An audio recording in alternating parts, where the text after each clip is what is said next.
जैसे कि आप लोगों ने कल देखा था, इसके ठीक पहले वाला वीडियो में हम आपको पॉली एक्सक्लूजन प्रिंसिपल के बारे में बता रहे थे। और अब हम लोग बड़ा ही खूबसूरत और लाजवाब टॉपिक जो अबाइव प्रिंसिपल है इसके बारे में हम लोग देखने वाले हैं। ठीक है, ये अबाइव प्रिंसिपल जो है आपने सुना होगा हुंड का नियम, तो हुंड साहब ने दिया है ना। रदरफोर्ड एक्सपेरिमेंट रदरफोर्ड साहब दिए हुआ है। पॉली एक्सक्लूजन प्रिंसिपल पॉली साहब ने दिए हुआ है। ठीक है, थॉमसन एटॉमिक मॉडल को थॉमसन साहब ने दिया था। कूलॉम्स लॉ को कूलॉम्स साहब ने दिया था।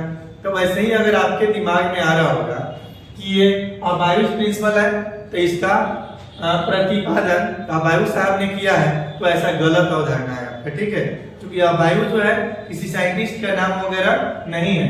अबाइव एक जर्मन वर्ड है। अबाइव जो है एक जर्मन वर्ड है। अबाइव एक जर्मन शब्द है, ये जर्मनी का एक शब्द है। ठीक है, अबाइव इज ए जर्मन वर्ड। ठीक है, हाँ, which means building up, जिसका मतलब होता है building up, यानी एक एक करके जोड़ना, एक एक करके जोड़ना। ठीक है, अबाइव इज ए जर्मन वर्ड। हाँ, अब ये इसको अबाइव इस जर्मनी में इसको प्रिंजिप कहा जाता है। क्या कहा जाता है? प्रिंजिप कहा जाता है। जर्मनी में इसको प्रिंजिप कहा जाता है। अपने यहाँ इसको जो है ना हम लोग फ्रेज कहते हैं। क्या कहते हैं? इसको फ्रेज कहते हैं। ठीक है, और इसका मतलब होता है, हो गया, which means, जिसका मतलब होता है एक एक करके जोड़ना। क्या होता है? एक एक करके जोड़ना। ठीक है, अबाइव एक जर्मन शब्द है ना, जो एक फ्रेज है। जर्मनी में इसको प्रिंजिप कहा जाता है, जर्मन वर्ड में। अपने यहाँ इसको प्रिंजिप कहते हैं, और इसका मतलब होता है एक एक करके जोड़ना। इस तरह से हम लोग इस अबाइव प्रिंसिपल को चाहे तो कह सकते हैं बिल्डिंग अप प्रिंसिपल। क्या कह सकते हैं? बिल्डिंग अप प्रिंसिपल हम लोग कह सकते हैं। बिल्डिंग अप प्रिंसिपल यानी एक एक करके जोड़ना। ठीक है, और आप कहेंगे सर तो जब अबाइव वैज्ञानिक का नाम नहीं है, ये तो एक जर्मन वर्ड है, इसका मतलब होता है बिल्डिंग अप, एक एक करके ऐड करना, जोड़ना। तो फिर ये इस प्रिंसिपल को दिया किसने था? तो इस अबाइव प्रिंसिपल का प्रतिपादन भी दिस प्रिंसिपल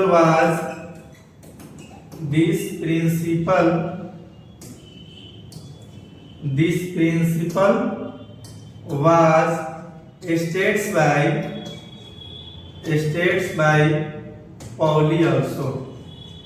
इसका भी प्रतिपादन पॉली साहब ने किया था। उल्फ पॉली जिनका पूरा नाम है, और पॉली के अपवर्जन सिद्धांत को भी इन्होंने ही दिया था। ठीक है, और इनका कहना क्या था? पॉली साहब का इस प्रिंसिपल के माध्यम से क्या कहना था?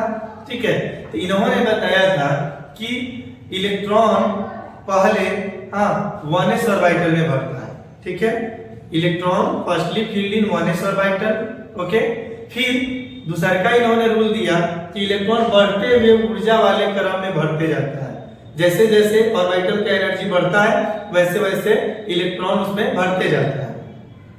थर्ड रूल में इन्होंने क्या बताया था कि अगर दो अथवा दो से अधिक ऑर्बिटल अवेलेबल हो, दो या दो से अधिक ऑर्बिटल मौजूद हो, उस स्थिति में इलेक्ट्रॉन पहले किस में बढ़ेगा? तो इलेक्ट्रॉन पहले उसमें बढ़ता है जिसके लिए प्रिंसिपल क्वांटम नंबर का मान, जिसके लिए n प्लस n का मान क्या होता है? कम होता है। n बोले तो प्रिंसिपल क्वांटम नंबर, और n बोले तो एजीमुथल क्वांटम नंबर। ये दोनों को ऐड करते हैं, और जिसके लिए भी n प्लस n का मान कम होता है, समझिए उसका ऊर्जा कम है, और जिसका एनर्जी कम होता है, इलेक्ट्रॉन पहले उस ऑर्बिटल में बढ़ता है। ठीक है, तो इनका फर्स्ट रूल क्या था? इनका फर्स्ट रूल था इलेक्ट्रॉन सबसे पहले वन एस ऑर्बिटल में बढ़ता है। ठीक है, सेकेंड रूल था इलेक्ट्रॉन बढ़ते हुए एनर्जी, बढ़ते हुए ऊर्जा के अनुसार कक्षक में क्या होता है? ऑर्बिटल में क्या होता है? बढ़ते जाता है। ठीक है, अगर आप लिखना चाहते हो आप स्क्रीनशॉट लेते जाएंगे, हम आगे बढ़ रहे हैं। रूल फर्स्ट में इन्होंने बताया था electron firstly filled filled in 1s orbital. Electron सबसे पहले 1s कक्षक में क्या करता है, भरता है सबसे पहले, क्योंकि सबसे कम एनर्जी 1s ऑर्बिटल का ही होता है, ठीक है। और जिसका एनर्जी सबसे कम होता है इलेक्ट्रॉन पहले उसमें भरता है, ठीक है। सेकेंड रूल में इन्होंने बताया था, ठीक है, सेकेंड रूल में इन्होंने क्या बताया था पता है, रूल नंबर सेकेंड में आप जानेंगे, हाँ, electron and electron filled in orbital according to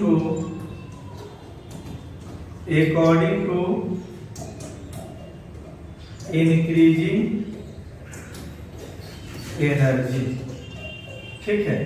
यानी जैसे जैसे ऑर्बिटल का ऊर्जा बढ़ते जाता है वैसे वैसे इलेक्ट्रॉन कक्षक में ऑर्बिटल में बढ़ते जाता है। ऑर्बिटल का मतलब होता है अक्षक या कक्षक, आप अक्षक कह सकते हो या कक्षक कह सकते हो, as you wish, that's comfortable for you, you may be say any one of them, both having same meaning, same senses। हाँ, अब देखिएगा जरा सर, तो इलेक्ट्रॉन सबसे पहले किस में बढ़ता है, 1s ऑर्बिटल में, फिर इलेक्ट्रॉन बढ़ता है 2s ऑर्बिटल में, फिर इलेक्ट्रॉन बढ़ता है 2p ऑर्बिटल में, फिर इलेक्ट्रॉन बढ़ता है 3s ऑर्बिटल में। आपने ऑर्बिटल फिलिंग डायग्राम पढ़ा होगा, ठीक है, या फिर आप मेरा वीडियो देखते रहिए, आपको टोटल टॉपिक वाइज जो है ना मिल जाएंगे। हाँ, पूरे केमिस्ट्री का 11th के भी टोटल चैप्टर का टॉपिक वाइज वीडियो छोटा छोटा प्यारा प्यारा मिल जाएगा, जिससे आपको पढ़ने में सुविधाजनक होगा। जो टॉपिक आप पढ़ना चाहते हैं ना वो आप सर्च मारेंगे, मेरे इस चैनल पे आपको मिल जाएंगे, ठीक है। और भी पूरा डेप्थ के साथ, गहराई के साथ। और भी इलेक्ट्रॉन जैसे जैसे 3s के बाद में 3p ऑर्बिटल आएगा, और ऐसे 3p के बाद 4s 3d 4p 5s and so on also right now, okay.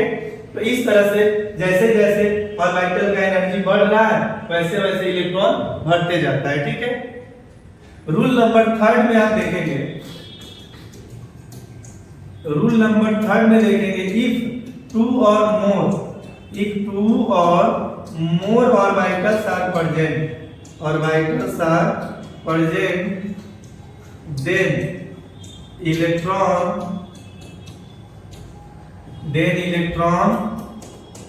firstly filled in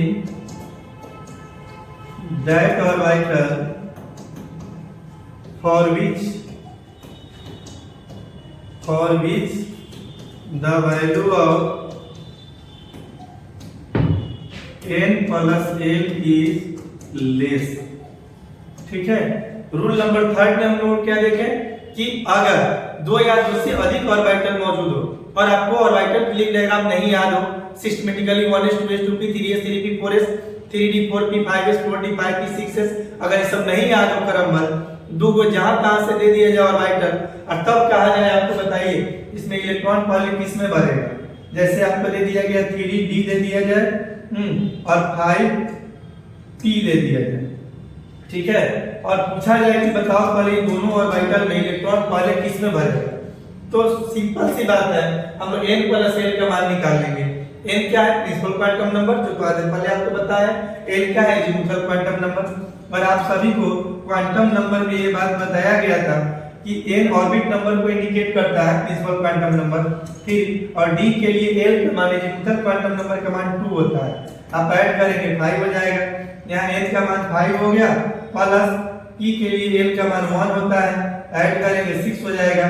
it means यहाँ 3d और 5p में, ठीक है, एनर्जी किसका कम है, 3d ऑर्बिटल का, तो इलेक्ट्रॉन पहले 3d ऑर्बिटल में भरेगा, इलेक्ट्रॉन पहले 3d ऑर्बिटल में भरेगा, फिर बाद में 5p में भरेगा, ठीक है, क्योंकि इसका एनर्जी क्या है, कम है 3d का 5p की तुलना, ठीक है।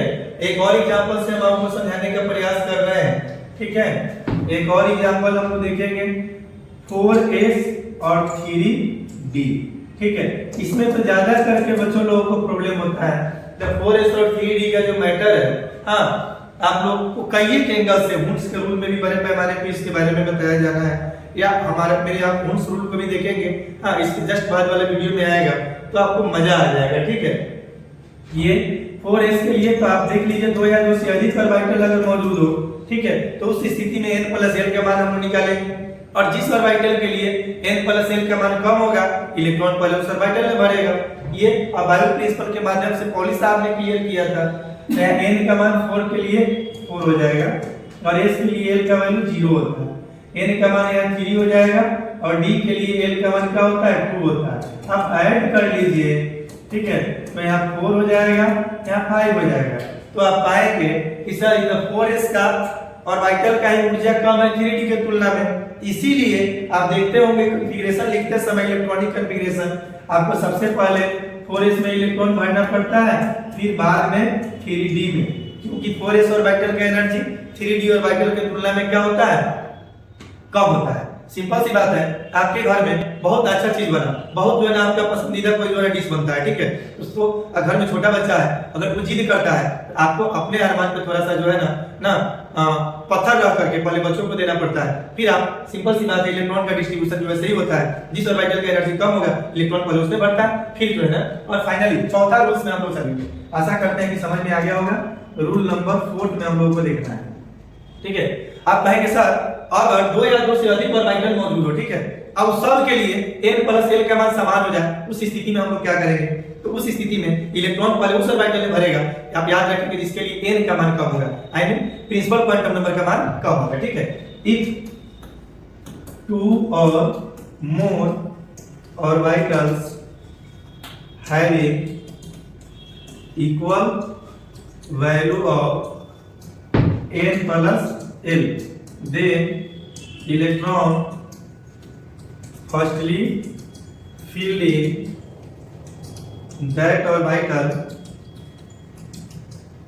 for which the value of principal quantum number is less, ठीक है। आशा करते हैं कि आपको समझ में आ गया होगा।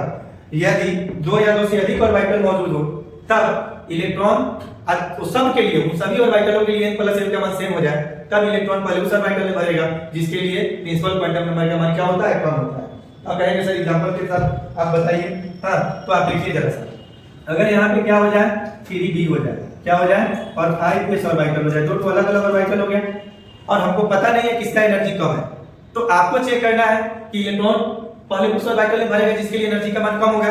तो चेक करने का बहुत सारा दिव्यास्त्र आपको मिल चुका है। इलेक्ट्रॉन जब 2 या 2 से अधिक ऑर्बिटल हो तो पहले उसमें भरेगा जिसके लिए n प्लस l का मान कम होगा। Then firstly we should be determine the value of n plus l for both orbital.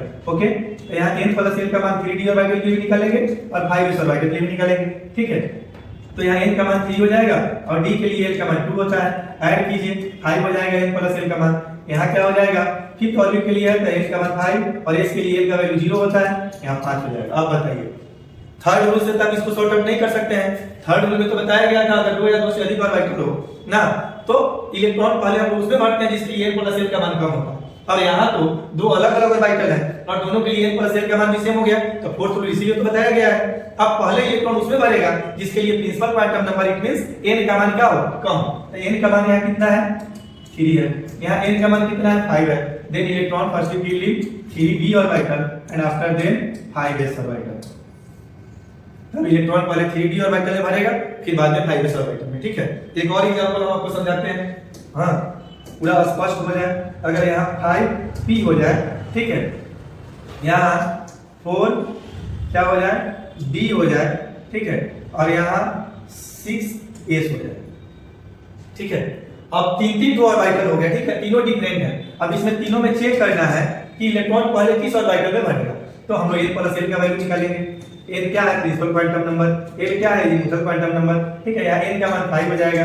p के लिए देखिए एक बात आप याद रखेंगे, हालांकि आपको जानते भी होंगे, ठीक ना, यहाँ देखेंगे आप, ये हो गया सबसेल, क्या हो गया, सबसेल हो गया, और यहाँ हो गया क्या, वैल्यू ऑफ l, क्या हो गया, वैल्यू ऑफ l हो गया, ठीक है। इसमें तो कहीं से कोई आपको दिक्कत नहीं है, इसको अगर हम निकाल भी देते हैं तो आपको कोई परेशानी नहीं होनी चाहिए क्योंकि इस एग्जांपल को हम लोग देख चुके हैं, ठीक है। और यहाँ हो गया हम लोग का वैल्यू ऑफ l, l का मान। s सबसेल के लिए, subshell s p d f को बोलते हैं, जो आपको अच्छी तरह से पता है। S के लिए L का मान 0 होता है। हालांकि इसके बड़े पैमाने पे कॉन्सेप्ट में इलेक्ट्रॉनिक कॉन्फ़िगरेशन और प्रिंसिपल क्वांटम नंबर एजीमुथल यानी क्वांटम नंबर में बताया गया है। आप मेरा वीडियो देख सकते हैं। S के लिए L का वैल्यू 0 होता है, T के लिए 1, D के लिए 2, F के लिए 3। इसको आप याद रखेंगे। इतना सभी याद रखने मात्र से आपका काम चल जाएगा, ठीक है। इतना याद रखने मात्र से आपका काम चल जाएगा, ठीक है। ये एग्जांपल आप लोग देख चुके हैं, इसको हम लोग मिटा देते हैं, ठीक है। अब देखिए, अब यहाँ n का मान 5 हो गया, t के लिए l का मान आप देखेंगे 1 होगा, ठीक है। तो आपका ओवरऑल 6 हो जाएगा। यहाँ n का वैल्यू 4, d के लिए आप यहाँ से भी देख सकते हैं, d के लिए l का वैल्यू 2 होता है, इसको भी ऐड करेंगे 6 होगा। यहाँ n का मान 6 हो गया, s के लिए l का मान 0 होता है, ऐड कीजिएगा 6 हो जाएगा। अब आप देखिए, आपको लगेगा सर ये तो तीनों डिफरेंट ऑर्बिटल है, और हम लोग सोचे थे जब डिफरेंट ऑर्बिटल हो n प्लस l का मान निकालेंगे जिसके लिए कम होगा, उसमें इलेक्ट्रॉन पहले बढ़ेगा, उसका एनर्जी कम समझा जाएगा। तो यहाँ तो तीनों अलग-अलग ऑर्बिटल है, तीनों के लिए n प्लस l का मान सेम हो गया। इस स्थिति में हाँ, इलेक्ट्रॉन पहले उसमें बढ़ता है, आप फोर्स को देखेंगे। जब n प्लस l का मान सेम हो जाए तो या तो अधिक ऑर्बिटल के लिए तो रूल नंबर 4 क्या जाएंगे, और आपको लगेगा कि सर इसमें तो इलेक्ट्रॉन पहले उसमें भरना चाहिए जिसके लिए n का मान कम हो। तो इसका n का वैल्यू देखिए 5, इसके लिए n का वैल्यू देखिए 4, इसके लिए n का वैल्यू देखिए 6, यानी सबसे कम इसके लिए है 4d ऑर्बिटल के लिए। तो इलेक्ट्रॉन पहले 4d ऑर्बिटल में भरेगा, फिर 5p में भरेगा, और फाइनली 6s में इलेक्ट्रॉन भरेगा, ठीक है। तो अब कोई भी ऑर्बिटल डिफरेंट भी मिले आपको तो इजी वे में आप निकाल सकते हैं। हम लोग देखें, आपको बताया गया है, क्या बताया गया है आपको। सबसे पहले हम लोग हेडिंग डाले हैं वायु प्रिंसिपल के बारे में, ठीक है। वायु प्रिंसिपल के बारे में आपने देखा कि वायु जो है हाँ, ये किसी साइंटिस्ट का नाम नहीं है, हाँ, ये एक जर्मन वर्ड है जिसको हम वहां प्रिंसिप और अपने यहाँ की भाषा में फ्रेज कहते हैं, जिसका मतलब होता है बिल्डिंग अप, एक-एक करके जोड़ना, ठीक है। फिर हम लोग क्या देखे हैं, इसमें रूल्स देखे हैं ना। इस प्रिंसिपल को किसने दिया था, पॉली साहब ने दिया था, जिनका पूरा नाम वुल्फगैंग पॉली है। फिर हम लोग फर्स्ट रूल में देखे, इलेक्ट्रॉन सबसे पहले 1s ऑर्बिटल में बढ़ता है, ठीक है। फिर सेकंड रूल देखे, इलेक्ट्रॉन जैसे जैसे एनर्जी बढ़ता है वैसे वैसे बढ़ते जाता है। थर्ड रूल में देखे, यदि 2 या 2 से अधिक ऑर्बिटल मौजूद हो अलग अलग तो इलेक्ट्रॉन पहले उस ऑर्बिटल में भरेगा जिसके लिए n प्लस l का मान कम होगा, और फाइनली 2 या 2 से अधिक ऑर्बिटल के लिए अगर n प्लस l का मान सेम हो जाता है तब इलेक्ट्रॉन पहले उस ऑर्बिटल में भरेगा जिसके लिए प्रिंसिपल क्वांटम नंबर का मान कम होता है। अब आपको लगता होगा कि बार द मास्टर ब्लास्टर ऑफ वायु प्रिंसिपल, आपको बड़ा अच्छा से कमांड हो गया वायु प्रिंसिपल पे, तो आप गलत सोच रहे हैं। कुछ ऐसे कंडीशंस है जिसमें वायु का प्रिंसिपल फेल कर जाता है, लागू नहीं होता। अब आप कहिएगा सर किस कंडीशन में वायु का प्रिंसिपल फेल करता है, तो वायु का प्रिंसिपल हाँ, जिसमें हुंस रूल लागू होता है, इसमें हुंड का नियम लागू होता है, वहां जो है ना वायु का प्रिंसिपल क्या कर जाता है, फेल कर जाता है, ठीक है। जैसे आप नोट्स में रखेंगे यार, अपने जेहन में सेट करके रखेंगे, क्रोमियम जो 24 नंबर पे होता है, कॉपर जो 29 नंबर पे होता है, हाँ, Ag सिल्वर जो 47 नंबर पे होता है, Au और गोल्ड जो 79 नंबर पे होता है। इन चारों में हुंस का रूल लागू होता है। कौन सा नियम लागू होता है, हुंस रूल। और इसमें आपका वायु का प्रिंसिपल जो है, और वायु प्रिंसिपल जो है लागू नहीं होता है, ठीक है। वायु प्रिंसिपल लागू नहीं होता है, ठीक है। तो इस तरह से आपने देखा आज वायु प्रिंसिपल। इसके जस्ट बाद वाला वीडियो में आप लोग देखने वाले हैं हुंस रूल, इसलिए जितना ज्यादा से ज्यादा हो सके हाँ, आप मेरे चैनल को रंजन केमिस्ट्री क्लासेस के नाम से सब्सक्राइब करें, बेल आइकन बटन को दबाएं और अपने मित्र लोगों में इसको शेयर करने से ना भूलें। Thank you so much. मिलते हैं एक खूबसूरत वीडियो के साथ, तब तक के लिए धन्यवाद।